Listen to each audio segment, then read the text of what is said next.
Hello everyone, welcome back to my channel. நம்ம previous வீடியோவில் Ashar அட்மினிஸ்ட்ரேஷனோட road மேப்ஸ்லாம் என்னன்னு பார்த்தோம்.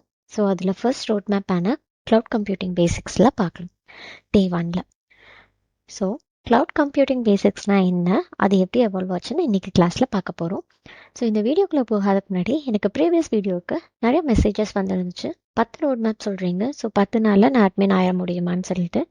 அதுக்கு என் ஆன்சர்னவங்க கொஞ்சம் டைம் எடுக்கும். பிகாஸ் சில டாபிக்ஸ்லாம் ஒரே நாளில் நம்ம கவர் பண்ணிக்கலாம். பட் சில டாபிக்ஸ்லாம் கண்டிப்பாக 2 to 3 days ஆகும் எக்ஸ்பிளைன் பண்ணுறதுக்கே. ஸோ நீங்கள் ப்ராக்டிக்கலாகவும் பண்ணி பார்க்கணுங்கும் போது கண்டிப்பாக 10 daysல முடியாது, கொஞ்சம் டைம் எடுக்கும். பட் ஸ்டில் கொஞ்சம் ஹார்ட் ஒர்க் போட்டோம்னா நம்ம எவ்வளோ சீக்கிரமாக கற்றுக்க முடியுமோ கற்றுக்கலாம். ஸோ நம்ம டாபிக்குள்ளே போகலாம். ஸோ நான் க்ளவுட் கம்ப்யூட்டிங் பேசிக்ஸை எகெயின் ஒரு 6 சப் சாப்டர்ஸாக பிரிச்சிருக்கேன். ஸோ அதுதான் இங்கே டிஸ்பிளே ஆகுது உங்களுக்கு. ஸோ நான் ஏன் கம்ப்யூட்டர் பேசிக்ஸ்லேருந்து ஸ்டார்ட் பண்ணணும்னு நினைக்கிறேன்னா, ஸோ கம்ப்யூட்டர் தான் எல்லாத்துக்குமே பேசிக், ஓகேங்களா? அதுலேருந்து எவால்வேட் ஆனது தான் க்ளவுடுமே. ஸோ அதோட காம்பனன்ட்ஸ் என்னன்னு சொல்லிட்டு உங்களுக்கு ரொம்ப டீட்டெயில்டாக தெரியலனாலுமே என்ன எதுக்காக யூஸ் பண்ணுறோங்கிறது தெரிஞ்சிருந்தா க்ளவுடில் உங்களுக்கு கொஞ்சம் ஈஸியாக இருக்கும். அதுக்காக தான். ஸோ ஃபர்ஸ்ட் டாபிக்குள்ளே போகலாம். What is a computer? Computer பேசிக்ஸில் ஃபஸ்ட்டு கம்ப்யூட்டர்னா என்னன்னு பார்க்கலாம். ஸோ கம்ப்யூட்டர்னா என்ன? நம்ம கொடுக்குற இன்புட்டை அது ப்ராசஸ் பண்ணி அவுட்புட்டாக தரும். ரொம்ப சிம்பிள் டேர்ம்ஸில் சொல்லணும்னா, so computer is an electronic device. நம்ம என்ன இன்புட் கொடுக்குறோமோ அதை பேக்கெண்டில் ப்ராசஸ் பண்ணி அவுட்புட்டாக நமக்கு தரும். அது எப்படி ப்ராசஸ் பண்ணுது அப்படின்னா, கம்ப்யூட்டர்னால நம்ம சொல்கிற எல்லா லாங்குவேஜும் அண்டர்ஸ்டாண்ட் பண்ணிக்க முடியாது. ஃபார் சே நான் ஒரு நம்பர்ஸ் கொடுத்தேன்னா, இல்லை நான் இங்கிலீஷில் பேசுகிறேன், தமிழில் பேசுகிறேன், என்ன இதில் பேசினாலுமே ஒரு டைப் பண்ணாலுமே அதனால் அண்டர்ஸ்டாண்ட் பண்ணிக்க முடியாது. ஸோ என்ன பண்ணுன்னா, ஹியூமன்ஸ் ஆர் யூசர் பேசுகிற லாங்குவேஜை அதை 0s and 1s கன்வெர்ட் பண்ணிக்கும் பேக்கெண்டில். அதுக்கப்புறம் அது ப்ராசஸ் பண்ணும். அதுக்கு புரிஞ்ச லாங்குவேஜ் 0 and 1 மட்டும்தான். ஸோ அந்த லாங்குவேஜில் அதை ப்ராசஸ் பண்ணி ஒரு அவுட்புட் ஜென்ரேட் பண்ணும். அவுட்புட்டுமே இனிஷியலாக 0 and 1ல் தான் இருக்கும். ஸோ எகெயின் கம்ப்யூட்டர் என்ன பண்ணுன்னா, அந்த 0 and 1 ஹியூமன் ரீடபிள் லாங்குவேஜில் நமக்கு கன்வெர்ட் பண்ணி கொடுக்கும். இப்படி தான் நம்ம ஒரு இன்புட் கொடுக்கும்போது பேக்கெண்டில் கம்ப்யூட்டர் ப்ராசஸ் பண்ணி நமக்கு ஒரு அவுட்புட் கொடுக்குது. ஸோ இந்த மாதிரி ப்ராசஸ் பண்ணுறதுக்கு கம்ப்யூட்டருக்கு நிறைய காம்பனன்ட்ஸ் தேவைப்படும், கரெக்டாக? ஸோ அந்த காம்பனன்ட்ஸை நான் 2 டைப்பாக பிரிக்கிறேன். ஃபர்ஸ்ட் ஹார்ட்வேர் அப்படின்னு சொல்கிறேன். செகண்ட் காம்பனண்ட் சாஃப்ட்வேர் அப்படின்னு நான் சொல்கிறேன். ஏன் ஹார்ட்வேர் சாஃப்ட்வேர்னு பிரித்து சொல்கிறீங்க அப்படின்னா, ஒவ்வொன்றுக்கும் ஒவ்வொரு ஒர்க் இருக்கும். அதனால தான் அந்த ஒர்க்ஸ்லாம் என்னன்னு சொல்லி ஷார்ட் அண்ட் ஸ்வீட்டாக பார்க்கலாம், ஓகேங்களா? ஸோ ஹார்ட்வேர் காம்பனண்ட் அப்படின்னா என்னென்ன உங்களுக்கு மைண்டுக்கு வருது? First monitor or display. Second one keyboard. Third mouse. இந்த காம்பனண்ட்லாம் எதுக்குன்னு நான் சொல்ல வேணாம், உங்களுக்கே தெரியும். டிஸ்பிளே பார்க்குறக்கு, கீபோர்ட் டைப் பண்ணுறதுக்கு, மவுஸ் நேவிகேட் பண்ணுறதுக்கு. ஃபோர்த் காம்பனண்ட் என்னன்னு பார்த்தீங்கன்னா சென்ட்ரல் ப்ராசஸிங் யூனிட்னு சொல்வேன், which is nothing but CPU. CPU எதுக்குன்னா பிரெயின் ஆஃப் அ கம்ப்யூட்டர்னு கூட சொல்லுவாங்க. இதை நம்ம கொடுக்குற ஒர்க்கை லாஜிக்கலாகவும் டேட்டாவை மேனேஜ் பண்ணி இந்த டேட்டா எங்கே ஃப்ளோ ஆகணும் அப்படின்னு டிஃப்ரென்ஷியேட் பண்ணி கம்ப்யூட்டருக்கு கைட் பண்ணுறது இந்த சிபியூ தாங்க, ஓகேங்களா? அதனால தான் இதை பிரெயின் ஆஃப் கம்ப்யூட்டர் அப்படின்னு சொல்கிறோம். ஃபிஃப்த் காம்பனண்ட் பார்த்தீங்கன்னா மெமரி. சிக்ஸ்த் ஸ்டோரேஜ் அப்படின்னு சொல்லுவோம். So memory and storage nothing but RAM and ROM. நம்ம கொடுக்குற டேட்டாவை எங்கே ஸ்டோர் பண்ணணும், அந்த டேட்டா எனக்கு ஃபெச் பண்ணணும்னா எங்கேருந்து ஃபெச் பண்ணணும், எப்படி மல்டி டாஸ்கிங் பண்ணணும் அப்படின்னு பார்க்குற காம்பனன்ட்ஸ் தான் இந்த 2 காம்பனன்ட்ஸும். இப்போது சாஃப்ட்வேர் பார்ட்டுக்கு வந்தோம்னா, ஃபர்ஸ்ட் ஒன் பார்த்தீங்கன்னா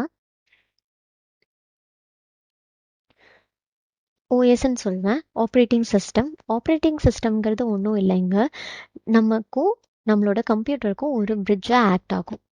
நான் சொன்ன மாதிரி 0s and 1s கன்வெர்ட் பண்ணுறதுக்கும், நம்மளுக்கு புரிஞ்ச லாங்குவேஜ்க்கு அவுட்புட் கொடுக்கறதுக்கும், நம்மளுக்கு என்னென்ன ஃபீச்சர்ஸ் வேணுமோ அது எல்லாத்தையும் கம்ப்யூட்டரால் சப்போர்ட் பண்ண வைக்கிறக்கும் நமக்கு ஒரு பிரிட்ஜாக ஆக்ட் ஆகிறது தான் இந்த OS or nothing but operating system. இப்போ லேப்டாப்னு எடுத்துட்டிங்கன்னா விண்டோஸ், லினக்ஸ் அந்த மாதிரி ஆப்ரேட்டிங் சிஸ்டம்ஸ் இருக்குது. மொபைல்னு எடுத்துக்கிட்டிங்கன்னா ஆண்ட்ராய்டு ஒரு ஆப்ரேட்டிங் சிஸ்டம். அதே மாதிரி ஆப்பிள் ஃபோன்ஸில் iOSங்கிற ஒரு ஆப்ரேட்டிங் சிஸ்டம் இருக்கும்.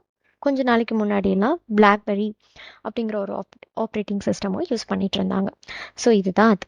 ஸோ அப்ளிகேஷனுங்கிறது ஒன்றும் இல்லை, நம்ம யூஸ் பண்ணுற க்ரோம், எட்ஜ், வாட்ஸ்அப் அந்த மாதிரி அப்ளிகேஷன்ஸ் தான் இங்கே அப்ளிகேஷன்ஸ்ன்னு சொல்லியிருக்கேன். ஸோ இந்த ஹார்ட்வேர் பார்ட்டில் இருக்கிறது எல்லாத்தையும் பார்த்தீங்கன்னா இது எல்லாத்தையும் ஃபிசிக்கலாக நம்மளால் பார்க்க முடியும். கம்ப்யூட்டரை வந்து நான் ஹார்ட்வேர் அண்ட் சாஃப்ட்வேர் அப்படின்னு சொல்லி ரெண்டாக செக்ரிகேட் பண்ணுறது மட்டும் இல்லாமல் உண்டான மெயின் டிஃப்ரென்ஸ் பார்த்தீங்கன்னா இந்த ஹார்ட்வேர் பார்ட்ஸ் எல்லாத்தையுமே என்னால் ஃபிசிக்கலாக விசிபிளாக பார்க்க முடியும். கரெக்டுங்களா? நான் இதெல்லாம் என்ன பண்ணுது, இது இந்த இந்த காம்பனண்ட் என்னன்னு நம்மளால கண்டிப்பாக பார்க்க முடியும். இந்த சாஃப்ட்வேர் காம்பனண்ட்டுங்கிறது என்ன அப்படின்னா, இது வந்து லாஜிக்கல் காம்பனண்ட்டுன்னு சொல்லுவாங்க. ஸோ இதை வந்து நம்மளால லாஜிக்கலாக மட்டும்தான் ஃபீல் பண்ண முடியுமோ இல்லையா, கண்ணால் பார்க்க முடியுமானா முடியாது. ஓஎஸ் வந்து இன்ஸ்டால் பண்ணதுக்கப்புறம் ஓகே இதுதான் ஓஎஸ்ன்னு நம்ம கண்ணால் பார்க்க முடியும். பட் பேக்கெண்டில் இதுதான் அந்த ஓஎஸ் இப்படி தான் ஆக போகுது அப்படிங்கிற லாஜிக்ஸ் எல்லாம் நம்மளால பண்ண முடியாது. ஸோ லாஜிக்கலாக மட்டும்தான் இதை திங்க் பண்ண முடியும். இதுதான் ஒரு கம்ப்யூட்டர் ரன் ஆகணும்னா மெயினாக இருக்கிற காம்பனன்ட்ஸ். ஓகேங்களா? ஸோ இப்போ கிளைண்ட் அண்ட் சர்வர் மாடல்னா என்னன்னு சொல்லி பார்க்கலாம். அதுக்கு முன்னாடி கம்ப்யூட்டர் எப்படி யூஸ் பண்ணுறோம், எப்படி கிளைண்ட்டாக மாறிச்சு, எப்படி சர்வருக்கு மாற போகிறோன்னு பார்க்கலாம். ஸோ என்கிட்ட இப்போ ஒரு லேப்டாப் இருக்குது. என் லேப்டாப்புக்கு முக்கியமாக எனக்கு தேவைப்படுறது டிஸ்பிளே, அதுக்கப்புறம் எனக்கு ஒரு ஓஎஸ் தேவை, டிஸ்பிளே, கீபோர்ட், மவுஸ் அந்த மாதிரி காம்பனன்ட்ஸ்லாம் வச்சுக்கோங்க. சரி, நான் டைப்பே பண்ணிடுறேன். கீபோர்ட், ஓஎஸ், அதுக்கப்புறம் ஸ்டோரேஜ் தேவை, ஒரு என்ஐசி தேவை. டிஸ்பிளே எதுக்குன்னா இந்த காம்பனண்ட் வச்சு நான் பார்க்க முடியும். கீபோர்ட் வச்சு நான் டைப் பண்ண முடியும். லைக் நான் என்ன நினைக்கிறேனோ அதை வந்து டைப் பண்ண முடியும். ஓஎஸ் காம்பனண்ட் எதுக்குன்னா நான் டைப் பண்ண டேட்டாவும் லேப்டாப்பும் கம்யூனிகேட் பண்ணுறதுக்கான ஒரு பிரிட்ஜ். ஸ்டோரேஜ்னா இந்த காம்பனண்ட் வச்சு நான் என்னோட டேட்டாவை எங்கே வேணாலும் சேவ் பண்ணிக்க முடியும். இந்த என்ஐசிங்கிறது நிறைய பேர் கேள்விப்பட்டிருப்பீங்க, சில பேர் கேள்விப்பட்டிருக்க மாட்டீங்க. என்ஐசிங்கிறது என்னன்னா நெட்வொர்க் இன்டர்ஃபேஸ் கார்டு. இந்த காம்பனண்ட் எதுக்குன்னா நம்ம லேப்டாப்பை அவுட் சைட் இன்டர்நெட்டோட கம்யூனிகேட் பண்ணும், கனெக்ட் பண்ணுறதுக்காக ஹெல்ப் பண்ணுற காம்பனண்ட் தான். இப்போ நான் வந்து போனோடனே இந்த காம்பனண்ட் எல்லாமே என் லேப்டாப் கனெக்ட் ஆகுமான்னு கேட்டால் இல்லை. இது ஒரு ஃபிசிக்கல் காம்பனண்ட் தான். இது எல்லா லேப்டாப்லேயும் இருக்கும் இல்லை, ஸோ ஒரு டெஸ்க்டாப்ஸ்லேயும் இருக்கும். ஸோ இந்த காம்பனண்ட் இருந்தால் தான் என்னால் இன்டர்நெட்டோட கனெக்ட் பண்ண முடியும். ஓகேங்களா? ஸோ இந்த மாடல் இருக்கும்போது தான் இதை வந்து நம்ம என்ன சொல்லுவோம்னா லேப்டாப் அப்படின்னு சொல்லுவோம். ஸோ இந்த லேப்டாப்பை நான் வந்து என்ன சொல்லுவேன்னா ஒரு லைட் வெயிட் வெர்ஷன்னு சொல்லுவேன். எதனால் அப்படி சொல்கிறேன்னா, இப்போ என்கிட்ட ஒரு லேப்டாப் இருக்குன்னா என் வீட்டில் 3 பேரும் லேப்டாப் யூஸ் பண்ணுவாங்க அப்படின்னா ஒரு 3 யூசர்ஸை நான் க்ரியேட் பண்ணிக்கலாம். மேக்ஸிமம் ஒரு 10 to 15 அப்ளிகேஷன் நான் இன்ஸ்டால் பண்ணி ஒர்க் பண்ணிக்கலாம். ஓகேவா இருக்கும். பட் நான் இதுவே ரொம்ப அதிகமாக 15 அப்ளிகேஷன்ஸும் ஒன்றா ஆக்சஸ் பண்ணும் அப்படின்னு நினச்சேன்னா கண்டிப்பாக என் சிஸ்டம் ஹேங் ஆகும் இல்லைங்களா? ஸோ சின்ன சின்ன அப்ளிகேஷன்ஸ் எனக்கு எப்போ வேணுமோ இன்ஸ்டால் பண்ணிட்டு எப்போ வேணாலும் ஆக்சஸ் பண்ணிக்கலாங்கும் போது இது ஓகேவா இருக்கும். ஸோ இதை வந்து நான் லைட் வெயிட் மாடல் அப்படின்னு சொல்கிறேன். ஓகேங்களா? ஸோ ஆர் கிளைண்ட்டுன்னு சொல்கிறேன்.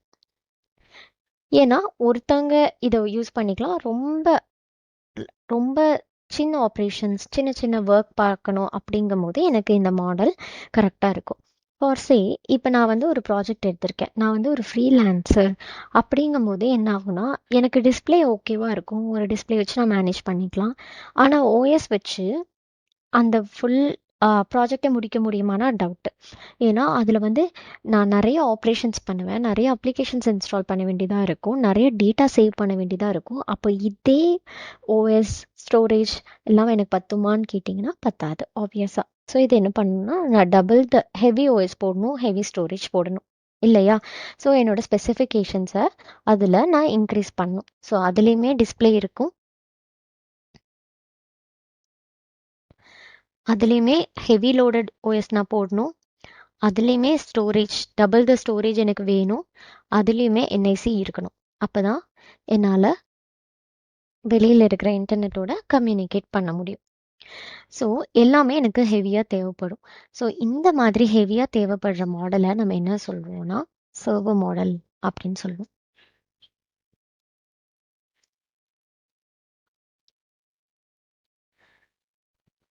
ஓகேங்களா? ஏன்னா இதில் நிறைய இன்புட் அவுட்புட் ஆப்ரேஷன்ஸ் பண்ணிகிட்டே இருப்போம், மல்டி டாஸ்கிங் பண்ண வேண்டியதாக இருக்கும். அதாவது அதிகமான மல்டி டாஸ்கிங் பண்ண வேண்டியதாக இருக்கும், நிறைய டேட்டாவை நான் ஸ்டோர் பண்ண வேண்டியதாக இருக்கும் ஒரு ப்ராஜெக்ட் பண்ணும்போது. ஓகேங்களா? ஸோ இதுதான் ஒரு நார்மல் லேப்டாப்புக்கும் ஒரு சர்வருக்கும் உள்ள டிஃப்ரென்ஸ். இப்போது காஸ்ட் வைஸ் பார்க்கலாம். இந்த நார்மல் லேப்டாப்பை நான் ஒரு 20,000 வாங்குகிறேன் அப்படின்னா இந்த சர்வர் அதாவது ஹெவி லோடட் வெர்ஷன் மாடலை நான் வாங்கணும்னா கண்டிப்பாக நான் ஒரு 50 to 70,000 வரைக்கும் நான் இன்வெஸ்ட் பண்ண வேண்டியதாக இருக்கும் பேஸ்ட் ஆன் மை ஸ்பெசிஃபிகேஷன். ஓகேங்களா? ஸோ இப்போ ஒரு ஆர்கனைசேஷன் பெர்ஸ்பெக்டிவில் பேசலாம். இப்போ வந்து ஒரு ஆர்கனைசேஷனில் கண்டிப்பாக நிறைய ப்ராஜெக்ட்ஸ் வந்திருக்கும். நான் ஒரு 50 பேர் தான் ஹையர் பண்ணி வச்சுருப்பேன் ஒரு ப்ராஜெக்ட் ஒர்க் பண்ணுங்கிறதுக்காக. அப்போது எல்லாத்துக்குமே நான் நார்மல் லேப்டாப் ப்ரொவைட் பண்ண முடியாது. எல்லாத்துக்குமே server based heavy loaded laptops தான் நான் ப்ரொவைட் பண்ணும். அப்போது அந்த லேப்டாப்ஸ் எப்படி இருக்கணும்னா ரொம்ப ரொம்ப என்ன டாஸ்க் பண்ணாலும் எனக்கு தாங்குற அளவுக்கு இருக்கணும். ஸோ ஒருத்தங்களுக்காக நான் 60,000 to 70,000 இன்வெஸ்ட் பண்ணணும் ஒரு லேப்டாப்காக, ஒரு சர்வருக்காக. அப்போ 50 பேர் இருக்காங்கன்னா கண்டிப்பாக இன் லேக்ஸில் நான் ஸ்பெண்ட் பண்ண வேண்டியதான் வரும். கரெக்டுங்களா? ஸோ அப்போ என்ன பண்ணுவாங்கன்னா இந்த சர்வர் மாடலை நான் வாங்கி வச்சுட்டு அந்த பர்டிகுலர் ப்ராஜெக்ட்ஸ் தான் என்னால் பண்ண முடியும். மேபி ஒரு ப்ராஜெக்ட் வந்து ஒரு 6 months to 1 year எடுக்குதுன்னா அந்த ஸ்பெசிஃபிகேஷன்ஸ் வச்சுட்டு அந்த ரெக்குவயர்மெண்ட் வச்சுட்டு அந்த ப்ராஜெக்டை கம்ப்ளீட் பண்ணலாம். எக்ஸாம்பிள் இன்னும் ஈஸியாக புரிஞ்சுக்கணுன்னா எக்ஸாம்பிள் பார்த்தீங்கன்னா ஒரு கேமிங் ப்ராஜெக்ட் இருக்குது என்கிட்ட, ஒரு மெடிக்கல் ப்ராஜெக்ட் இருக்குது. ஸோ மெடிக்கல் ப்ராஜெக்ட்டுக்கு எஸ் ஒரு ஹெவி லோடட் அப்ளிகேஷன் தான் ரன் பண்ண போகிறேன், எனக்கு கொஞ்சம் ஹெவி லோடட் சர்வர் தான் வேணும். ஆனால் கேமிங் ப்ராஜெக்ட் பார்த்தீங்கன்னா ரொம்ப ஹெவி லோடடாக எனக்கு வேணும். பிகாஸ் நிறைய மாடியூல்ஸ் இருக்கும், நிறையா ஃபீச்சர்ஸ் வந்து நான் எனேபிள் பண்ணணும், நிறைய இது பண்ணுறதா இருக்கும். ஸோ எனக்கு வந்து என்னவா இருக்கணும்னா ரொம்ப ஹெவி லோடட் சாஃப்ட்வேர்ஸ்லாம் நான் இன்ஸ்டால் பண்ண வேண்டியதாக வரும் கேமிங் ப்ராஜெக்ட்க்கு. ஸோ 2 ப்ராஜெக்ட்க்குமே டிஃப்ரெண்ட் ஸ்பெசிஃபிகேஷன் இருக்கிற சர்வர் மாடல் டிவைசஸ் எனக்கு தேவைப்படும். ஸோ கேமிங் ப்ராஜெக்ட் வரும்போது நான் போயிட்டு இந்த லேப்டாப்பை வாங்குறேன், அந்த அந்த மிஷின்ஸ் எல்லாம் வாங்குறேன், அதை யூஸ் பண்ணுறேன், ஒரு 50 பேர்த்துக்கு இன் லேக்ஸில் நான் செலவு பண்ணுறேன். அதுக்கப்புறம் அந்த ப்ராஜெக்ட் முடிச்சதுக்கப்புறம் அதில் எனக்கு வேறு எந்த யூஸும் இருக்காது அன்லெஸ் வேறு ஒரு கேமிங் ப்ராஜெக்ட் வர வரைக்கும். சேம் மெடிக்கலுக்காகவும் நான் ஒரு ப்ராஜெக்ட்ஸ் டிவைசஸ் வாங்குறேன், அது எல்லாத்தையும் இன்ஸ்டால் பண்ணுறேன், எல்லாம் யூஸ் பண்ணுறேன். அந்த 1.5 yearsல அது முடிஞ்சிருச்சு. திருப்பியும் நான் அதை என்ன பண்ணுவேன்னா எனக்கு யூசேஜ் இல்லை. ஸோ என்னோட நெக்ஸ்ட் ப்ராஜெக்ட்டு இன்கேஸ் அது யூஸ் பண்ணலாம், ரீயூஸ் பண்ணலான்னாலுமே 1 yearக்குள்ளே கண்டிப்பாக எல்லா மிஷின்ஸும் அப்டேட் ஆகிட்டே இருக்கும். புது அப்டேட்ஸ் வந்துக்கிட்டே இருக்கும், புது ஃபீச்சர்ஸ் ஆட் ஆகிட்டே இருக்கும். ஸோ அந்த ஃபீச்சர்ஸ் ஆட் பண்ணுறதுக்காக நான் என்ன பண்ணுவேன்னா திருப்பியும் ஒரு புது லேப்டாப்ஸ் வாங்குற மாதிரி இருக்கும் அதை ஆட் பண்ணுறதுக்கு. இன்கேஸ் இப்போ ஐஃபோன்லலாம் பார்த்தீங்கன்னா அவங்களோட அப்டேட்ஸ் வந்து ஒரு 5 வெர்ஷன்ஸ்க்கு தான், 5 யூனிட்ஸ்க்கு தான் அப்ளை பண்ணுற மாதிரி இருக்கும். ஸோ 6th generation டிவைஸை வந்து உங்களால் அப்டேட் பண்ண முடியாத மாதிரி இருக்கும். எக்ஸாம்பிளுக்கு சொல்கிறேன், அந்த மாதிரி தான் இதுவும். ஸோ என்ன ஆகும்னா அப்போ அது அங்கேயே டேஸ்ட்டாக போயிடும், நம்மளோட இன்வெஸ்ட்மெண்ட் வந்து அங்கேயே ஸ்டாக் அப் ஆகிடும். கரெக்டுங்களா? அதை நம்ம திருப்பியும் ரீசேலும் பண்ண முடியாது, இது பண்ண முடியாது. ஸோ அப்போ என்ன பண்ணாங்கன்னா ஒரு ரெண்டிங் ப்ரொசீஜர் கொண்டு வந்தாங்க. ஸோ நான் போகிறேன், ரெண்ட் பண்ணுறேன், 1 yearக்கு இவ்வளோ தான் பே பண்ணுறேன். ரெண்ட் பண்ணுற இடத்துல ஒரு 60,000 இன்வெஸ்ட் பண்ண வேண்டிய இடத்துல நான் ஒரு 10,000 தான் இன்வெஸ்ட் பண்ணுவேன். அந்த மாதிரி இன்வெஸ்ட் பண்ணி நான் ரெண்ட் பண்ணி யூஸ் பண்ணி இது பண்ணிட்டு இருந்தேன். எகெயின் நான் ரெண்ட் பண்ணி ரிட்டர்ன் பண்ணும்போதும் அந்த ரெண்ட் பண்ணுறாங்கல்ல அவங்களுக்கும் அது ஸ்டாக் அப் ஆகும். அதுவும் ஒரு பெரிய ஹியூஜ் இன்வெஸ்ட்மெண்ட் தான். ஸோ என்ன பண்ணாங்கன்னா இந்த மாதிரி விஷயத்துக்காக என்ன பண்ணாங்கன்னா சில பேர் வந்துட்டு சர்வர்ஸ் பெரிய லெவல் சர்வர்ஸை வாங்கி வெறும் ஸ்டோரேஜ்க்காக மட்டும் மெயின்டைன் பண்ணாங்க. சில ஆஃபீஸ்ல எல்லாம் பார்த்தீங்கன்னா ஹப் ரூம் அப்படின்னு வச்சுருப்பாங்க, server room to not enter அந்த மாதிரிலாம் போட்டிருப்பாங்க. ஸோ அந்த மாதிரி இடத்துல என்ன பண்ணுவாங்கன்னா இந்த மாதிரி ஒரு பெரிய சர்வர் மிஷின்ஸ் வாங்கி ஸ்டோரேஜ்க்காக டேட்டா சென்டர் மாதிரி மெயின்டைன் பண்ணுவாங்க. பட் அதுவுமே ரொம்ப காஸ்ட்லி. இப்போ இந்த லேப்டாப் பார்த்தீங்கன்னா நான் வாங்குறேன், சார்ஜ் போட்டேன், எல்லாமே ஒர்க் ஆகும். ஆனால் இந்த பெரிய ஹெவி லோடட் சர்வர்ஸ்லாம் வாங்கி நான் யூஸ் பண்ண போகிறேன்னா அது வந்து 24/7 ஓடிட்டே இருக்கனால நிறைய ஹீட் ப்ரொடியூஸ் ஆகும். ஸோ அதனால் நான் ஒரு ஏர் கண்டிஷனர் ரூமில் தான் மெயின்டைன் பண்ணணும். அந்த ஹப் ரூமுக்குன்னு ஒரு செக்யூரிட்டி வச்சுருக்கணும், எல்லாரும் ஆக்சஸ் பண்ணுற மாதிரி இருக்கக்கூடாது. அதுக்குன்னு ரெகுலர் பவர் சோர்சஸ் கொடுக்கணும், அதுக்கு ஒரு பேக்கப்பாக கொடுக்கணும். ஃபார் சே இன்டர்மீடியட்டாக பவர் டிஸ்கனெக்ட் ஆச்சுன்னா நான் என்ன பண்ணுவேன்னு சொல்லிட்டு அதுக்கும் பேக்கப்ஸும் இருக்கும். ஸோ வயரிங்லேருந்து கேபிள்லேருந்து இன்டர்நெட்லேருந்து எல்லாமே நான் தனியாக கொடுக்குற மாதிரி இருக்கும். ஸோ இந்த இடத்துல பார்த்தீங்கன்னா நிறையா ஹியூஜ் இன்வெஸ்ட்மெண்ட் பண்ணுற மாதிரி கம்பெனிஸ் எல்லாம் ஃபீல் பண்ண ஆரம்பித்தாங்க. ஸோ அப்போ என்ன ஆச்சுன்னா ஒரு புது டெக்னாலஜியை கொண்டு வந்தாங்க, ரெண்டிங்கே எப்படி அட்வான்ஸ்டாக ரெண்ட் பண்ணலாம் அப்படிங்கிற ஒரு டெக்னாலஜி. ஓகேங்களா? அந்த கான்செப்ட் பேர் தான் விர்ச்சுவலைசேஷன் கான்செப்ட். இப்போ உங்களுக்கு கிளைண்ட்னா என்ன, சர்வர்னா என்னன்னு புரிஞ்சிருக்கும்னு நினைக்கிறேன் நான். இப்போ அந்த கான்செப்ட் விர்ச்சுவலைசேஷன் கான்செப்ட்குள்ளே போகலாம். ஸோ அது எப்படி ஆச்சுன்னா விர்ச்சுவலைசேஷனுங்கிற கான்செப்ட் வந்து என்னென்னா ஒரு ஒரு ஃபிசிக்கல் சர்வர் மேலே ஒரு சாஃப்ட்வேரை இன்ஸ்டால் பண்ணி அதை விர்ச்சுவல் சர்வராக மாற்றி அதை செக்ரிகேட் பண்ணி சின்ன சின்ன யூனிட்ஸாக கம்பெனிக்கு வந்து ரெண்ட் பண்ணாங்க. அதை வந்து நான் இன் டீட்டெயில் தான் உங்களுக்கு சொல்கிறேன். ஸோ ஃபஸ்ட்டு இதை இன்ட்ரடியூஸ் பண்ண கம்பெனி பேர் வந்து VMware. ஓகேங்களா? ஸோ ஃபார் சே இதுதான் ஒரு டேட்டா சென்டர் ஆர் ஒரு ஒரு 1 acre ஆஃப் லேண்டுன்னு வச்சுக்கோங்க. உங்களோட பேசிக் அண்டர்ஸ்டாண்டிங்காக நான் சொல்கிறேன், ஒரு 1 acre ஆஃப் லேண்ட். ஸோ இந்த VMware என்ன பண்ணாங்கன்னா ஒரு பெரிய சர்வரை வாங்கினாங்க. ஒரு பெரிய சர்வர், ஓகேங்களா, சர்வர் மிஷின். இந்த சர்வர் மிஷினை அவங்க வாங்கி ஒரு சாஃப்ட்வேர் இருக்கு. அந்த சாஃப்ட்வேர் பேர் என்னன்னா EXXI சாஃப்ட்வேர் ஆர் பேர் மெட்டல் சாஃப்ட்வேர். ஸோ இந்த சாஃப்ட்வேர் என்ன பண்ணாங்கன்னா இந்த சர்வர் மிஷின் மேலே இன்ஸ்டால் பண்ணிடுவாங்க. ஸோ இது இன்ஸ்டால் பண்ண உடனே இந்த சர்வர் மிஷின் என்னவா மாறும் அப்படின்னா ஒரு விர்ச்சுவல் மிஷினாக மாறும். ஐ மீன் விர்ச்சுவல் சர்வராக மாறும். எப்படின்னா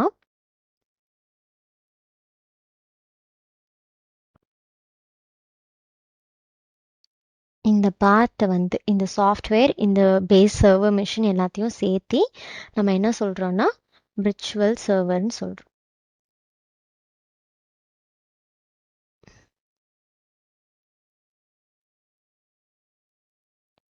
ஓகேங்களா. ஸோ VMware என்ன பண்ணாங்கன்னா ஒரு சர்டன் பிளேஸில் ஒரு பெரிய சர்வர் மிஷின்ஸை வந்து வச்சு அந்த சர்வர் மிஷின்ஸ் மேலே EXXIன்னு சாஃப்ட்வேர், அந்த சாஃப்ட்வேர் அவங்க தான் ஃபஸ்ட்டு கண்டுபிடிச்சாங்க. ஸோ அந்த சாஃப்ட்வேர் போட்டால் என்ன ஆகும்னா நம்ம நார்மலாக இருக்கிற மிஷின் வந்து விர்ச்சுவல் சர்வராக மாறும். விர்ச்சுவலுங்கிறது ஒன்றும் இல்லைங்க, SD சூர்யா சொல்கிற மாதிரி இருக்குது ஆனால் இல்லை, அதுதான். ஸோ விர்ச்சுவலுங்கிறது என்னென்னா நம்மளால் கண்ணால் பார்க்க முடியாது, பட் ஃபிசிக்கலாக எங்கேயாச்சும் ப்ளேஸ் ஆகிருக்கும். அதுதான் அதோட கான்செப்ட். ஸோ ஃபிசிக்கலாக என்கிட்ட ஒரு டிவைஸ் இருக்குது, அந்த டிவைஸ் மேலே நான் ஒரு சாஃப்ட்வேரை இன்ஸ்டால் பண்ணுறேன். ஸோ அந்த சாஃப்ட்வேர் என்ன ஆகுதுன்னா எனக்கு ஆன்லைனில் அவைலபிளாக இருக்குது. ஓகேங்களா.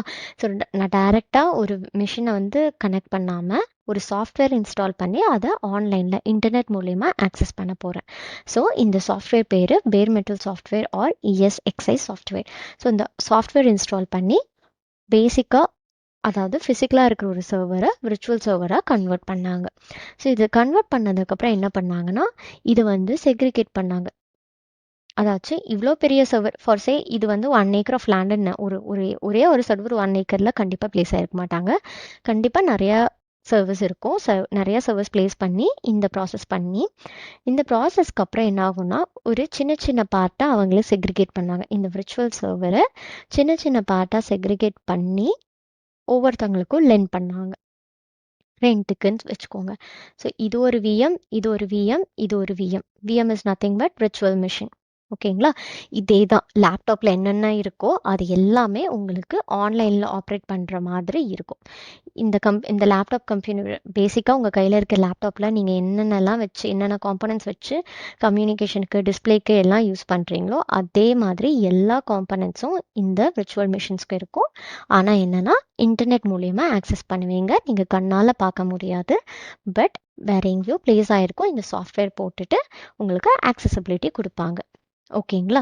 ஸோ அதுதான் இந்த விர்ச்சுவலைசேஷன் ப்ராசஸ். விர்ச்சுவலைசேஷன் ப்ராசஸ்ங்கிறது ஒன்றும் இல்லை, it's software to create virtual and simulated versions of physical IT resources like server, storage, network and OS. இது வந்து அதோட டெஃபினேஷன். நீங்கள் டெஃபினேஷன் படி போக வேணாம், நான் சொன்ன கான்செப்டை மனசில் வச்சுக்கோங்க. என்னென்னா ஒரு மிஷின் இருக்கும் ஃபிசிக்கலாக, அதுக்கு மேலே ஒரு பேர் மெட்டல் சாஃப்ட்வேர் ஒரு EXXi சாஃப்ட்வேர் போடுவாங்க, அதை விர்ச்சுவல் சர்வராக மாற்றி அந்த சர்வரை குட்டி குட்டியாக பிரித்து விர்ச்சுவல் VMஸாக எல்லாத்துக்கும் ரென் பண்ணுவாங்க. இதுதான் அந்த விர்ச்சுவலைசேஷன் ப்ராசஸ். ஓகேங்களா. ஸோ இந்த கம்ப்ளீட் செட்டப்பை நம்ம வந்து ஃபஸ்ட்டு ஸ்டார்டிங்கில் வந்து என்ன சொன்னோம், அது ஒரு 1 acre ஆஃப் லேண்ட் அப்படின்னு சொல்லி உங்களுக்கு புரிஞ்சுக்கிறதுக்காக நான் சொன்னேன். பட் இந்த கம்ப்ளீட் செட்டப்பை நம்ம என்னன்னு சொல்லுவோம்னா டேட்டா சென்டர் அப்படின்னு சொல்லுவோம்.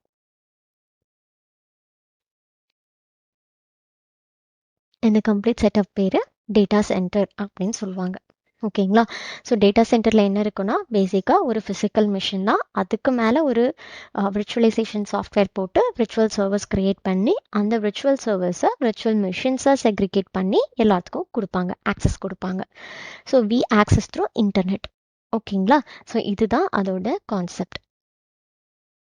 இப்போது இந்த டேட்டா சென்டருக்குள்ளே எல்லா VMஸுமே விர்ச்சுவல் மிஷின்ஸுமே என்ன ஆகும்னா கனெக்டடாக இருக்கும். பிகாஸ் அண்டர்லையிங்கில் பார்த்தீங்கன்னா எல்லாமே கிட்டத்தட்ட ஒரே மிஷின் தான், ஒரு மிஷினை நம்ம செக்ரிகேட் தான் பண்ணி கொடுக்குறோம்.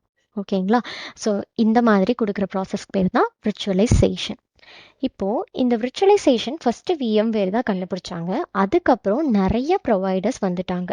Example AWS, Ashar, GCP, Salesforce அந்த மாதிரி நிறைய ப்ரொவைடர்ஸ் இதே மாதிரி விர்ச்சுவலைசேஷன் டெக்னிக் யூஸ் பண்ணி நிறையா VMs வந்து க்ரியேட் பண்ண ஆரம்பிச்சிட்டாங்க. ஓகேங்களா? நம்ம ஆஸ் அ கஸ்டமர் நம்ம என்ன பண்ணுவோம்னா ஒரு விஎம்ஐ ரெண்ட் பண்ணுவோம். ஃபர்ஸ்ட் ஸ்டோரேஜ் ஒரு நெட்வொர்க்கிங் பர்பஸ்க்கு ரெண்ட் பண்ணி நம்ம ப்ராஜெக்டை கம்ப்ளீட் பண்ணிவிட்டு அதை டெமாலிஷ் பண்ணிடுவோம். ஸோ இப்போ நான் வந்து டெமாலிஷ் பண்ணிட்டு எனக்கு வேணாம் அப்படின்னு நான் சொல்லிட்டேன்னா ஸோ என்ன ஆகும், திருப்பி இந்த சாஃப்ட்வேர் மூலயமா மறுபடியும் குட்டி குட்டி அந்த ஸ்பேஸை ஃபில் பண்ணுறதுக்கு குட்டி குட்டி விஎம் வந்து செக்ரிகேட் பண்ணுவாங்க. ஸோ இந்த மிஷின் வந்து திருப்பி திருப்பி எவ்வளோ டைம் வேணாலும் நம்ம ரீயூஸ் பண்ணிக்கிற மாதிரி இருக்கும். ஓகேங்களா? ஸோ இதோட இன்ஃப்ராஸ்ட்ரக்சர் எல்லாமே யார் மெயின்டைன் பண்ணுவாங்கன்னா ஒரு க்ளவுட் ப்ரொவைடர் மெயின்டைன் பண்ணிப்பாங்க. நான் வந்து இந்த மிஷினுக்கோ இந்த சாஃப்ட்வேருக்கோ இந்த சர்வருக்கோ எதுக்குமே காஸ்ட் கொடுக்க வேணாம். நான் யூஸ் பண்ணுற மிஷின்ஸ்க்கு மட்டும்தான் நான் காஸ்ட் பே பண்ணுவேன். ஸோ ஏசி மெயின்டைன் பண்ணுறது, செக்யூரிட்டி போடுறது, வயரிங் பண்ணுறது, கேபிளிங் பண்ணுறது, பவர் பேக்கப், இன்டர்நெட் எல்லாமே, இன்டர்நெட் இந்த சென்ஸ் இதுக்குள்ளே ஆப்ரேட் ஆகிறதுக்கு இன்டர்நெட் எல்லாமே அந்த ப்ரொவைடரே பார்த்துப்பாங்க. ஜஸ்ட் ஆன்லைன்லேருந்து நான் கம்யூனிகேட் பண்ணுறதுக்கான இன்டர்நெட் மட்டும் நான் ரெஸ்பான்சிபிளாக எடுத்துப்பேன். ஓகேங்களா? அதுதான் விர்ச்சுவலைசேஷன் கான்செப்ட். ஓகேங்களா? இப்போ நான் சொன்ன மாதிரி நிறைய ப்ரொவைடர்ஸ் இருக்காங்க. அஷர், GCP, AWS, சேல்ஸ்ஃபோர்ஸ்னு நிறைய ப்ரொவைடர்ஸ் மார்க்கெட்டில் இருக்காங்க. ஸோ இது இப்போ அஷர் வச்சு நம்ம பார்க்கலாம். ஸோ அஷர்னா எப்படின்னா அஷருக்குன்னு சொல்லி தனியாக ஒரு போர்ட்டல் இருக்குது. ஃபார் சே அஷரோட ரிசோர்ஸ்லாம் நம்ம எங்கே பிளேஸ் ஆகிருக்கோம் அப்படின்னு பார்த்தீங்கன்னா இது வந்து காமன், இது வந்து ஒரு க்ளவுட் அஷர் இருக்கும். அஷர்னு வச்சுக்கோங்க. அஷருக்கு வந்துட்டு இங்கே ஒரு ஃபிசிக்கல் டேட்டா சென்டர், அஷருக்குமே ஒரு ஃபிசிக்கல் டேட்டா சென்டர் கண்டிப்பாக இருக்கும். அஷர், மைக்ரோசாஃப்ட் அஷருமே ஃபிசிக்கல் டேட்டா சென்டர் மெயின்டைன் பண்ணுவாங்க. அந்த ஃபிசிக்கல் டேட்டா சென்டரை நான் வந்து என்ன பண்ணுவேன்னா இதுதான் அஷர்னு நான் சொல்கிறேன். இதை வந்து நான் இங்கிருந்து ஒரு இன்டர்நெட் மூலியமாக ஆக்சஸ் பண்ணேன். ஓகேங்களா? ஸோ இப்படி தான் நான் ஒரு யூசர் இங்கே என்கிட்ட இன்டர்நெட் இருக்கணும். ஸோ நான் வந்து அஷர்கிட்ட போயிட்டு வாங்கணுன்னா அஷர்மே என்ன பண்ணுவாங்க, ஒரு ஃபிசிக்கல் டேட்டா சென்டர்லேருந்து எனக்கு விஎம்ஸை வந்து ரெண்ட் பண்ணி கொடுப்பாங்க. ஓகேங்களா? இதுதான் கான்செப்ட். இப்படி தான் க்ளவுட் உருவாச்சு. இப்படி தான் க்ளவுடை நம்ம ரீச் பண்ண போகிறோம். ஓகே. ஸோ இப்போது ஒரு சிம் கார்டு எடுத்துட்டிங்கனாலே உங்களுக்கு 3-4 ஆப்ஷன்ஸ் இருக்குது. அதாச்சும் ப்ரொவைடர்ஸ் இருக்காங்க. ஜியோ இருக்காங்க, வோடாஃபோன் இருக்காங்க, ஏர்டெல், அந்த மாதிரி நிறைய ப்ரொவைடர்ஸ் இருக்காங்க. அதே மாதிரி தான் இந்த க்ளவுட் ப்ரொவைடர்ஸும். அதே மாதிரி இப்போ நான் ஏர்டெல் சிம் கார்டு யூஸ் பண்ணுறேன்னா அதுலேயுமே எனக்கு நிறையா ஆப்ஷன்ஸ் வந்துருச்சு. இப்போது ப்ரீபெய்டா, போஸ்ட்பெய்டா, அந்த மாதிரி ஃபேமிலி டுகெதராக எல்லாத்தையும் சேர்த்து பே பண்ணுறதா, அந்த மாதிரி நிறைய ஆப்ஷன்ஸ் கொடுக்குறாங்க. ஸோ அந்த மாதிரி க்ளவுட்லேயுமே நமக்கு நிறைய ஆப்ஷன்ஸ் இருக்குது. ஸோ நான் முன்ன சொன்ன மாதிரி நிறைய க்ளவுட் ப்ரொவைடர்ஸ் இருக்காங்க. ஸோ அந்த க்ளவுட் ப்ரொவைடர்ஸ்க்கு வந்து நீங்கள் எப்படி கோரிலேட் பண்ணிக்கலாம்னா, இப்போ நீங்கள் ஒரு சிம் கார்டு வாங்கணும்னு முடிவு பண்ணிட்டீங்கன்னா எப்படி ஏர்டெல், ஜியோ, வோடாஃபோன் அந்த மாதிரி ப்ரொவைடர்ஸ் இருக்காங்களோ அதே மாதிரி தான் க்ளவுட்லேயும் நிறைய ப்ரொவைடர்ஸ் இருக்காங்க. பட் எண்ட் ஆஃப் த டே அவங்க கொடுக்குற சர்வீஸ் என்ன, நமக்கு சிம் கார்டு சர்வீஸ். அதே மாதிரி தான் cloud providers end of the day கொடுக்குற சர்வீஸ் பேர் க்ளவுட் கம்ப்யூட்டிங். ஸோ நம்மளோட க்ளவுடோட ரிசோர்ஸ் தான் மேனேஜ் பண்ணுற டெக்னாலஜி பேர் தான் நம்ம க்ளவுட் கம்ப்யூட்டிங்னு சொல்லுவோம். இப்போ எப்படி நான் ஏர்டெல் சிம் வாங்கிட்டேன். ஸோ அந்த ஏர்டெல் சிம்மில் எனக்கு ப்ரீபெய்ட், போஸ்ட்பெய்ட் அப்படின்னு நிறைய ஆப்ஷன்ஸ் கொடுக்குறாங்களோ அதே மாதிரி க்ளவுட் கம்ப்யூட்டிங்லேயும் நிறையா மாடல்ஸ் இருக்குது. அதில் ஃபஸ்ட்டு மாடல் என்னன்னு சொல்லி பார்க்கலாம். பப்ளிக் க்ளவுட் அப்படின்னு சொல்லுவாங்க. செகண்ட் வந்து ப்ரைவேட் க்ளவுட். தேர்ட் வந்து ஹைப்ரிட் க்ளவுட். ஓகேங்களா? ஸோ இதுக்கு மூணுக்கும் உள்ள டிஃப்ரென்ஸ் என்னென்னா, பப்ளிக் க்ளவுடுனா ஒரு இன்டர்நெட்டில் நான் ஈஸியாக எங்கேருந்து என்ன வேணாலும் ஆக்சஸ் பண்ண முடியும் அப்படிங்கிறது தான் பப்ளிக் க்ளவுட். Example google.com. நான் இந்த உலகத்தில் எந்த மூலையிலேருந்து இன்டர்நெட் கனெக்ட் பண்ணிவிட்டு www.google.comனு ஹிட் பண்ணனாலும் எனக்கு அந்த பேஜ் ஓப்பன் ஆகும். நான் என்ன சர்ச் பண்ணலாம். So that's an example of a public cloud. யார் வேணாலும் பிளெயின் இன்டர்நெட்டில் ஆக்சஸ் பண்ண முடியும் அப்படிங்கிறது. ப்ரைவேட் க்ளவுடுங்கிறது என்னென்னா, சில கம்பெனிஸில் பார்த்தீங்கன்னா சில அப்ளிகேஷன்ஸ் அவங்க ஆஃபீஸ் நெட்ஒர்க்கில் இருந்தால் மட்டும்தான் ஆக்சஸ் பண்ண முடியும் அப்படின்னு சொல்லியிருப்பாங்க. ஸோ அந்த அப்ளிகேஷன்ஸில் நீங்கள் பிளெயின் இன்டர்நெட்டில் ஆக்சஸ் பண்ண முடியாது. அதுதான் ப்ரைவேட் க்ளவுட். எக்ஸாம்பிளுக்கு எப்படின்னா, ஒரு டெமோ மாடல் மாதிரி நான் சொல்கிறேன். ஸோ க்ளவுட், இப்படி ஒரு க்ளவுட் நம்மக்கிட்ட இருக்குது அப்படின்னா யார் வேணாலும் ஆக்சஸ் பண்ண முடியும் அப்படின்னு நான் சொல்கிறது பப்ளிக் க்ளவுட். ஓகேங்களா? இந்த க்ளவுடில் சில பார்ட், எக்ஸாம்பிள் இப்போ இந்த பார்ட் எடுத்துக்கிட்டு இது வந்து நான் ஒரு பவுண்ட்ரி மாதிரி செட் பண்ணுறேன். இந்த பவுண்ட்ரிக்குள்ளே மட்டும் என்னோட ஆக்சஸ் இருக்கணும். எங்கேருந்து வேணாலும் ஆக்சஸ் பண்ண முடியாது. இந்த என்விரான்மெண்ட்குள்ளே இருந்து மட்டும் என்னோட டேட்டாவை நான் சேவ் பண்ண போகிறேன். என் டேட்டாவை ஆக்சஸ் பண்ணணும் அப்படின்னு சொல்லிட்டு ஒரு பவுண்ட்ரி செட் பண்ணி இந்த பவுண்ட்ரிக்குள்ளே நான் ஆத்தரைஸ் பண்ணுறவங்க மட்டும்தான் வரணும், நான் ஆக்சஸ் கொடுக்குறவங்க மட்டும்தான் வரணும் அப்படின்னு சொல்கிறது தான் என்னென்னா ப்ரைவேட் க்ளவுட். ஓகேங்களா? ஸோ பப்ளிக் க்ளவுடுக்கும் ப்ரைவேட் க்ளவுடுக்கும் இதுதான் டிஃப்ரென்ஸ். இப்போது ஹைப்ரிட் க்ளவுட்னா என்ன அப்படின்னா இதோட ரெண்டோட காம்பினேஷனுமே என்னன்னு சொல்லுவோம்னா நம்ம ஹைப்ரிட் க்ளவுட் அப்படின்னு சொல்லுவோம். ஹைப்ரிட்னா என்னன்னா பப்ளிக்கும் அவங்க கிட்ட இருக்கும், ப்ரைவேட்டும் இருக்கும். அதுதான் எக்ஸாம்பிள் ஜிமெயில் எடுத்துக்கலாம். அது வந்து பப்ளிக் தான், யார் வேணாலும் எங்கேருந்து வேணாலும் www.gmail.comனு போட்டால் அதை ஆக்சஸ் பண்ண முடியும். எகெயின் அதுக்கு ஒரு யூசர் நேம் அண்ட் பாஸ்வேர்ட் கொடுக்கணும் நீங்கள், பிகாஸ் நம்ம நிறையா டேட்டாவை ட்ரான்ஸ்ஃபர் பண்ணியிருப்போம். லைக் டேட்டானா ஃபைல்ஸ் எல்லாம் ஸ்டோர் பண்ணியிருப்போம், நிறைய இன்ஃபர்மேஷன் நம்மளை பற்றினதெல்லாம் அதில் ஸ்டோர் பண்ணி வச்சுருப்போம். அது யார் வேணாலும் ஆக்சஸ் பண்ணால் நம்மளோட டேட்டா ப்ரீச் ஆகிடும். கரெக்டாக நம்ம டேட்டா எல்லாத்துக்கும் போயிடும். மேபி நம்ம பேங்கிங் இன்ஃபர்மேஷன் கூட அதில் வச்சுருக்கலாம். அப்போ யார் வேணாலும் ஆக்சஸ் பண்ணால் நம்மளோட பேங்க்கை யார் வேணாலும் ஆக்சஸ் பண்ண முடியுற மாதிரி இருக்கும். ஸோ அதுக்காக என்ன பண்ணுறோம், ஒரு செக்யூர்டாக அத்தன்டிகேஷன் வச்சுருக்கோம். ஸோ அந்த டேட்டாலாம் இப்போ ஹரிணிக்குன்னு ஒரு அக்கௌண்ட் க்ரியேட் பண்ணுறோம், இல்லை ஸ்வாதிக்குன்னு ஒரு அக்கௌண்ட் க்ரியேட் பண்ணுறோம் அப்படிங்கும்போது அந்த டேட்டாலாம் எங்கே போய் சேவ் ஆகும் அப்படின்னா ஒரு ப்ரைவேட் க்ளவுடில் போய் சேவ் ஆகிடும். ஸோ நான் அத்தன்டிகேட் பண்ணோன்னே என் டேட்டாவில் எனக்கு ரிட்ரைவ் ஆகி கொடுக்கும். ஸோ இதுதான் combination of public and private cloud, which is nothing but hybrid cloud. ஓகேங்களா? இப்போது நம்ம வந்து prepaid option, postpaid options mobile with respect to நம்மளோட எக்ஸாம்பிள் மாடலில் பார்த்துட்டோம், சிம்பிள் டேர்ம்ஸில் சொல்லணும்னா. அதே மாதிரி க்ளவுடில் வந்துட்டு நிறைய சர்வீஸ் மாடல்ஸ் இருக்குது. இப்போ எப்படி நான் ப்ரீபெய்டுன்னா சூஸ் பண்ணிட்டேன் ஏர்டெல்லில், எனக்கு என்னென்ன சர்வீஸ் இருக்கும், டேட்டா மட்டும் உங்களுக்கு வேணுமா, இல்லை நீங்கள் காலிங் சர்வீஸ் பண்ணணுமா, உங்களுக்கு மெசேஜ்க்குன்னு தனி சர்வீஸ் வேணுமா, அந்த மாதிரி நிறையா இன்டர்நேஷ்னல் ரோமிங், அந்த மாதிரி நிறைய சர்வீஸ் இருக்கு இல்லையா? அந்த மாதிரி க்ளவுட்லேயும் நிறையா சர்வீஸ் மாடல்ஸ் இருக்குது. ஓகேங்களா? ஃபஸ்ட்டு வந்து traditional method ஆன்-ப்ரெம்.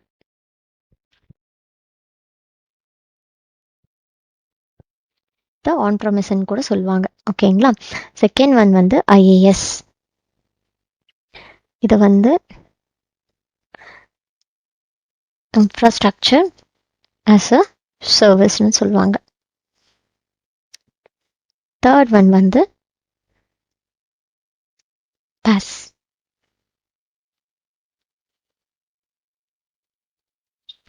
Platform as a service. Fourth வந்து SaaS.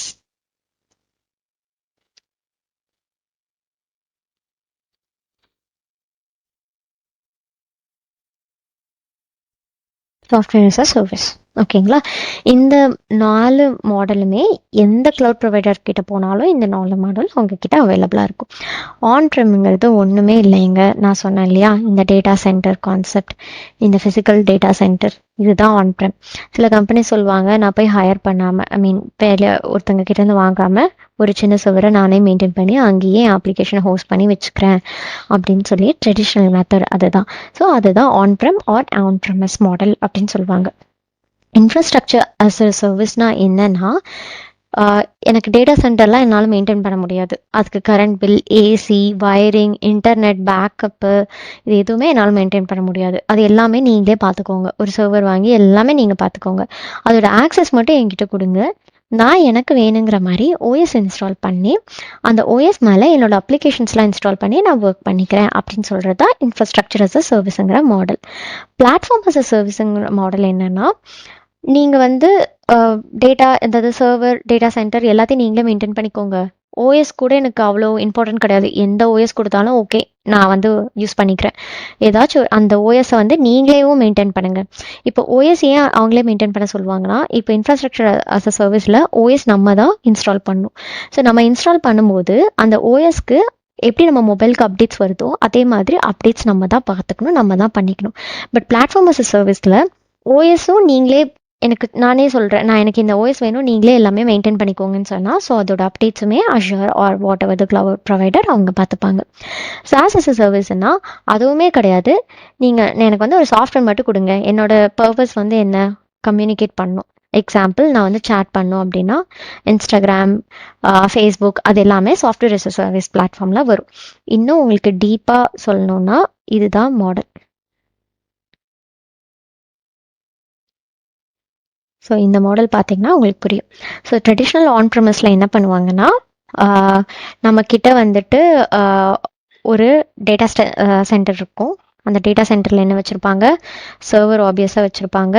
அதுக்கான ஸ்டோரேஜ் இருக்கும். நெட்வொர்க்கிங் நம்ம தான் பார்த்துக்கணும். நெட்வொர்க்கிங்னா இன்டர்நெட் சர்வீசஸ் நம்ம தான் பார்க்கணும். விர்ச்சுவலைசேஷன் சாஃப்ட்வேர் போட்டு அதுக்கு மேலே ஓஎஸை நம்ம இன்ஸ்டால் பண்ணி, நமக்கு என்ன விண்டோஸ் லினக்ஸ் என்ன வேணுமோ அது பண்ணி, இந்த ரன் டைம் மிடில் வேணுங்கிறது அதோட காம்பனன்ட்ஸ், அந்த ஓஎஸோட எசென்ஷியல் அப்ளிகேஷன்ஸ் ஆர் சப்போர்ட்டிவ் காம்பனன்ட்ஸ்னு சொல்வேன். ஸோ அந்த காம்பனன்ட்ஸ்லாம் நம்ம தான் பார்த்துக்கணும். டேட்டாவும் நம்ம தான் மேனேஜ் பண்ணணும். அப்ளிகேஷன் இது எல்லாமே என்ன பண்ணணும்னா நம்ம மட்டும்தான் மேனேஜ் பண்ணுற மாதிரி இருக்கும். ஓகேங்களா? ஸோ இது வந்து ஆன் ப்ரெமிஸ் மெத்தடில். இப்போவே இன்ஃப்ராஸ்ட்ரக்சர் as a சர்வீஸ் மெத்தடில் பார்த்தீங்கன்னா என்ன பண்ணுவாங்கன்னா, ஒரு சர்வர் இருக்கும், விர்ச்சுவலைசேஷன் க்ளவுடே பார்த்துப்பாங்க, ஸ்டோரேஜ்லாம் அவங்களே கொடுப்பாங்க, அவங்களே மெயின்டைன் பண்ணிப்பாங்க, நெட்வொர்க்கிங் எல்லாமே அவங்களே நமக்கு ப்ரொவைட் பண்ணிடுவாங்க. நம்ம எதுவுமே புதுசாக க்ரியேட் பண்ண வேணாம். இந்த பேக்கேஜ் அப்படியே வாங்கி அதுக்கு மேலே ஒரு ஓஎஸ் மட்டும் இன்ஸ்டால் பண்ணிட்டு, அதுக்கான காம்பனன்ட்ஸ் இன்ஸ்டால் பண்ணிட்டு, என்னென்ன அப்ளிகேஷன் வேணுமோ என்ன டேட்டா வேணுமோ நான் ஸ்டோர் பண்ணிக்கலாம். அதுதான் infrastructure as a service. Platform as a சர்வீஸ்னா என்னன்னு பார்த்தீங்கன்னா, again server, virtualisation, storage, networking இது எல்லாமே இன்ஃப்ராவில் கவர் ஆகிறது தான். அதை தவிர ஓஎஸுமே அவங்களே பார்த்துப்பாங்க, அதுக்கான காம்பனன்ட்ஸுமே அவங்களே பார்த்துப்பாங்க. நான் ஜஸ்ட்டு அப்ளிகேஷன், எனக்கு என்ன கைண்ட் ஆஃப் அப்ளிகேஷன்ஸ் வேணும்னு நான் நினைக்கிறேனோ அதை மட்டும் பில்ட் பண்ணி டிப்ளாய் பண்ணி நான் யூஸ் பண்ணிக்கலாம். இப்போ சாஃப்ட்வேர் as a சர்வீஸ், அதுக்கு என்ன டிஃப்ரென்ஸ்னு பார்த்தீங்கன்னா, இதில் இருக்கிற எல்லா காம்பனண்ட்டுமே அவங்களே மெயின்டைன் பண்ணிப்பாங்க. ஏதாச்சும் ஒரு சர்வரு, ஸ்டோரேஜ், நெட்வொர்க்கிங், விர்ச்சுவலைசேஷன் பண்ணி எந்த ஓஎஸ் வேணாலும் போட்டு, அதுக்கான காம்பனன்ட்ஸ்லாம் அவங்களே போட்டு, எந்த மாதிரி வேணாலும் அப்ளிகேஷன் இருக்கலாம். எண்ட் ஆஃப் த டே எனக்கு என்ன வேணும், நான் சேட் பண்ணோம், அது எந்த அப்ளிகேஷனாக இருந்தால் என்ன, எனக்கு சேட் பண்ணுறதுக்கு ஒரு அப்ளிகேஷன் வேணும் அப்படிங்கிற மாதிரி நம்ம சொல்கிறது தான் சாஃப்ட்வேர் as a சர்வீஸ். இதுதான் traditional or cloud providing models. ஓகேங்களா? ஸோ இதெல்லாமே உங்களுக்கு இன்டர்வியூ கொஷின்ஸில் கேட்கறதுக்கு நிறைய சான்சஸ் இருக்குது. ஸோ ட்ரெடிஷ்னல்லாம் என்ன மாதிரி மெயின்டெனன்ஸ் இருக்கும், இன்ஃப்ராஸ்ட்ரக்சர்னா என்னென்னலாம் அவங்க மெயின்டைன் பண்ணுவாங்க, க்ளவுட் ப்ரொவைடர் மெயின்டைன் பண்ணுவாங்க, நீங்கள் என்னென்னலாம் மேனேஜ் பண்ணுவீங்க, பிளாட்ஃபார்ம் as a சர்வீஸில் நம்ம என்ன மேனேஜ் பண்ணுவோம், மிச்சதெல்லாம் என்னதெல்லாம் க்ளவுட் ப்ரொவைடர்ஸ் மேனேஜ் பண்ணுவாங்க அப்படிங்கிற டீட்டெயில்ஸ்லாம் நீங்கள் இன்கேஸ் உங்களுக்கு இன்டர்வியூ கொஷின்ஸில் இதோட மாடல் பற்றி கேட்டாங்கன்னா நீங்கள் சொல்லணும். ஓகேங்களா? ஸோ இதுதான் க்ளவுட் மாடல். இப்போ நெக்ஸ்ட் நம்ம என்ன பார்க்க போகிறோம்னா, ஒரு ப்ராஜெக்ட் சினாரியோ. இப்போ எனக்கு ஒரு ப்ராஜெக்ட் வருது, நான் எப்படி ப்ராஜெக்ட் எடுப்பேன், ப்ராஜெக்ட்னு சொல்கிறாங்களே அது என்னது, எப்படி ப்ராஜெக்ட் எனக்கு கிடைக்கும், நான் எப்படி ப்ராஜெக்டில் ஒர்க் பண்ணுவேன், ப்ராஜெக்டில் என்னென்னலாம் நடக்கும் அப்படிங்கிற ஒரு ஓவர்வியூ கொடுக்குறேன். எக்ஸாக்டாக இப்படி தான் நடக்கும்னா 90% இப்படி தான் நடக்கும், 10% based on or company organisation பொறுத்து கொஞ்சம் டிஃப்ரென்ஸும் இருக்கும். ஓகேங்களா? ஸோ ஃபஸ்ட்டு என்ன பண்ணுவாங்கன்னா, ஒரு பிஸ்னஸ் டீம் இருப்பாங்க. ஓகேங்களா? ஸோ ஒரு பிஸ்னஸ் டீம் இருப்பாங்க. எப்படி பிரிட்ஜாக இருப்பாங்க, எல்லாத்துக்கும் பிரிட்ஜாக ஒரு பிஸ்னஸ் டீம் இருப்பாங்க.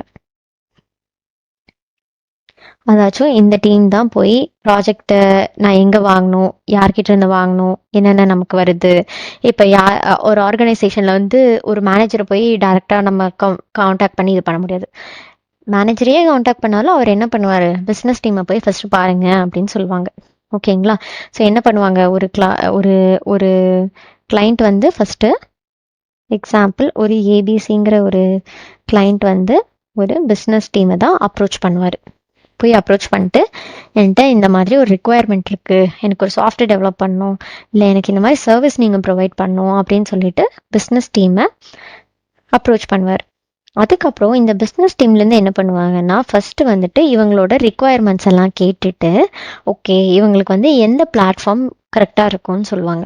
ஸோ அஷ்யூர் போனால் கரெக்டாக இருக்குமா இவங்க சர்வீஸ்க்கு, இல்லை ஏடபிள்யூஎஸ் போனால் கரெக்டாக இருக்குமா, ஜிசிபி போனால் கரெக்டாக இருக்குமான்னு சொல்லிட்டு அனலைஸ் பண்ணிவிட்டு என்ன பண்ணுவாங்கன்னா, ஒரு க்ளவுட் பிளாட்ஃபார்ம் கிட்ட போயிட்டு பேசுவாங்க. இந்த மாதிரி ஒரு ப்ராஜெக்ட், இது வந்து க்ளவுட், அதாவது நான் சொன்ன ப்ரொவைடர்ஸ். ஓகேங்களா? அந்த ப்ரொவைடர்ஸ் கிட்ட போய் பேசுவாங்க. இந்த மாதிரி எனக்கு ஒரு ப்ராஜெக்ட் வந்திருக்கு, உங்களோட ஆஃபர் என்ன, இந்த ப்ராஜெக்டை நான் வந்து ஒரு 1 இயர் இந்த ப்ராஜெக்ட் ரன் ஆகும் என்கிட்ட, ஸோ அதை க்ரியேட் பண்ணி முடிக்கிறதுக்கு, ஸோ 1 இயருக்கு நீங்கள் என்னென்னலாம் எனக்கு சர்வீஸ் கொடுக்குறீங்க, என்ன ஆஃபர்ஸ் எனக்கு கொடுக்குறீங்க அப்படின்னு சொல்லி மல்டிபிள் க்ளவுட் ப்ரொவைடர்ஸ் கிட்ட போய் கம்யூனிகேட் பண்ணுவாங்க. ஓகேங்களா? ஸோ கம்யூனிகேட் பண்ணிட்டு ஒரு ஸ்ட்ரக்சர் கிரியேட் பண்ணுவாங்க. ஓகே, இந்த மாதிரி தான் நம்ம பண்ண போகிறோம், ப்ராஜெக்ட்டை இங்கே ஸ்டார்ட் பண்ண போகிறோம், இங்கே முடிக்க போகிறோம், இவங்க கிட்ட இது பண்ண போகிறோம்னு அனலைஸ் பண்ணிவிட்டு இந்த பிஸ்னஸ் டீம் என்ன பண்ணுவாங்கன்னா அதுக்கப்புறம் தான் மேனேஜர் கிட்ட வருவாங்க. இந்த மேனேஜருங்கிறது யாரும் இல்லை, ஒரு ப்ராஜெக்ட் மேனேஜர். ஓகேங்களா? இந்த மேனேஜர் கிட்ட வருவாங்க. ஸோ இந்த மேனேஜர் கிட்ட இந்த மாதிரி ஒரு ப்ரொவைடர், இந்த மாதிரி ஒரு கிளைண்ட் வந்திருக்காங்கப்பா, இதுதான் அவங்களோட ரிக்குவயர்மெண்ட்ஸ், நான் இந்த மாதிரி ஒரு க்ளவுட் டீம் கிட்ட பேசியிருக்கேன், இதுதான் அப்படின்னு சொல்லி இன்ஃபர்மேஷன்ஸ் எல்லாம் மேனேஜர் கிட்ட கொடுப்பாங்க. கொடுத்தது மட்டும் இல்லாமல் என்ன பண்ணுவாங்கன்னா, இவங்க வந்து அந்த டைம்ல இந்த க்ளவுட் ப்ரொவைடர் கிட்ட பேசி அந்த போர்ட்டல் என்ன, அதாச்சும் அஷூரா, ஏடபிள்யூஎஸ்ஆ, ஜிசிபியா, ஸோ அண்ட் ஸோ என்ன கம்யூனிகேட், யார் கூட நம்ம ப்ராஜெக்டை பண்ண போகிறோம், அந்த டீட்டெயில்ஸ்லாம் என்ன பண்ணுவார், மேனேஜர் கிட்ட கொடுப்பார். இந்த பிஸ்னஸ் டீம் வந்து கொடுப்பாங்க. ஓகேங்களா? ஸோ மேனேஜர் என்ன பண்ணுவார், அவர் ஒரு சின்ன ரிசர்ச் பண்ணுவார். என்னன்னா, எனக்கு எவ்வளோ ரிசோர்ஸஸ் தேவைப்படும், இது எவ்வளோ பெரிய ப்ராஜெக்ட், இதோட பட்ஜெட் என்ன, ஸோ எத்தனை ரிசோர்ஸ் வச்சு நான் இந்த ப்ராஜெக்டை கம்ப்ளீட் பண்ணலாம், இல்லை ஸ்டார்ட் பண்ணலாம். அட்லீஸ்ட் நான் ஸ்டார்ட் பண்ணி எனக்கு வந்து இந்த ப்ராஜெக்ட் எந்த அளவுக்கு போகும்னு தெரியலனாலுமே அட்லீஸ்ட் ஒரு 10 பேர் வச்சு இப்போதைக்கு இந்த ஃபஸ்ட்டு ஸ்டெப், இனிஷியல் ஆன ஸ்டெப்ஸ் எல்லாம் நம்ம ஸ்டார்ட் பண்ணலாம். அந்த மாதிரி எக்ஸாம்பிள் ரிசோர்ஸஸ் நான் சொல்கிறது வந்து என்னென்னா, டெஸ்டிங் டீம் இருக்கணும் என்னோட டெவலப்மெண்ட்டுக்கு, அதுக்கப்புறம் வெப் டெவலப்மெண்ட் டீம் தனியாக இருக்கணும், அது மாதிரி க்ளவுட் அட்மின் டீம் எனக்கு தனியாக இருக்கணும், அதுக்கப்புறம் தனியாகவே எனக்கு வந்துட்டு பார்த்தீங்கன்னா ரிசோர்ஸ் மேனேஜ்மெண்ட் டீம் இருக்கணும், ஆர்எம் டீம் இருக்கணும். அந்த மாதிரி இவங்க என்ன பண்ணுவாங்கன்னா, இந்த மேனேஜர் டிசைட் பண்ணிட்டு பிஸ்னஸ் டீம் கிட்ட சொல்லுவாங்க. ஸோ ஒன்ஸ் ப்ராஜெக்ட் அப்ரூவ் ஆனோன்னா பிஸ்னஸ் டீம் அந்த டைமில் இந்த போர்ட்டல் எது வழியாக எந்த க்ளவுடை நம்ம அப்ரோச் பண்ண போகிறோங்கிற டீட்டெயில்ஸ் எல்லாம் மேனேஜர் கிட்ட கொடுத்துருவாங்க. மேனேஜர் வந்து சோர்சிங் எல்லாம் பண்ணி அந்த ப்ராஜெக்டை ஸ்டார்ட் பண்ணுவாங்க. ஸோ மேனேஜர் என்ன பண்ணுவார், இதோட ஆக்சஸ், இந்த க்ளவுடோட ஆக்சஸை இவங்களுக்கு எல்லாத்துக்கும் எப்படி இது பண்ணலாம், இது வந்து யாரை வச்சு மேனேஜ் பண்ணலாம், அதாவது க்ளவுட் அட்மின் வச்சு எப்படி மேனேஜ் பண்ணலாம் அப்படிங்கிற சினாரியோஸ்லாம் க்ரியேட் பண்ணுவாங்க.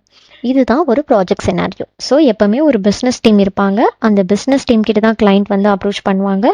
அந்த பிஸ்னஸ் டீம் வந்து அந்த கிளைண்ட்டுக்கு எந்த ப்ரொவைடர் என்ன பட்ஜெட்லன்னு சொல்லி சூஸ் பண்ணுவாங்க. சூஸ் பண்ணிட்டு ஒரு மேனேஜர் கிட்ட போய் சொல்லுவாங்க. மேனேஜர் வந்து ரிசோர்ஸ்லாம் க்ரியேட் பண்ணுவார். அந்த க்ளவுட் ப்ரொவைடர் பார்த்து அதுக்கு தகுந்த மாதிரி ரிசோர்ஸஸ்லாம் ஹையர் பண்ணி ஒர்க்கை ஸ்டார்ட் பண்ணுவாங்க. இப்படி தான் ஒரு ப்ராஜெக்ட் லான்ச் ஆகும். இப்படி தான் ஒரு ப்ராஜெக்டை சைன் அப் பண்ணுவாங்க. ஓகேங்களா? ஸோ நான் சொன்ன மாதிரி நம்மளோட டாபிக் பார்த்தீங்கன்னா 6 கேட்டகரிஸாக பிரித்தோம் இனிஷியலாக. அந்த 6 கேட்டகரிஸ் இதுதான். கம்ப்யூட்டர் பேசிக்ஸ்னால் என்னென்னு பார்த்தோம், கிளைண்ட் அண்ட் சர்வர் மாடல் எப்படி வந்துச்சு, எதுக்கு கிளைண்ட் எதுக்கு சர்வர் மாடல் அப்படின்னு சொல்லி பார்த்தோம். விர்ச்சுவலைசேஷன் டெக்னிக்னா என்னென்னு பார்த்தோம். ஒரு டிப்ளாய்மெண்ட் மாடல், அதாச்சும் என்னென்ன model, private, public cloud, hybrid cloud பற்றி பார்த்தோம். க்ளவுட் சர்வீசஸ் மாடல்லையும் பார்த்தோம். ஒரு ப்ராஜெக்ட் சினாரியோவும் பார்த்தோம். ஸோ இன்னைக்கு கிளாஸ் ஓவர். ஸோ இந்த வீடியோவில் எனக்கு தெரிஞ்சு இதெல்லாம், இந்த இன்ஃபர்மேஷன்லாம் உங்களுக்கு யூஸ்ஃபுல்லாக இருக்கும்னு நான் நினைக்கிறேன். இன்கேஸ் உங்களுக்கு ஏதாச்சும் டவுட் இருந்துச்சுன்னா கமெண்ட்டில் சொல்லுங்கள். அப்படி இல்லைன்னா நான் டிஸ்கிரிப்ஷனில் கொடுத்துருக்க இமெயில் ஐடி ஆர் காண்டாக்ட் நம்பருக்கு மெசேஜ் பண்ணுங்கள். முடிஞ்ச அளவுக்கு உங்கள் டவுட்ஸை நாங்கள் கிளாரிஃபை பண்ணுறோம். தேங்க்ஸ் ஃபார் வாட்சிங் the video. Have a good day.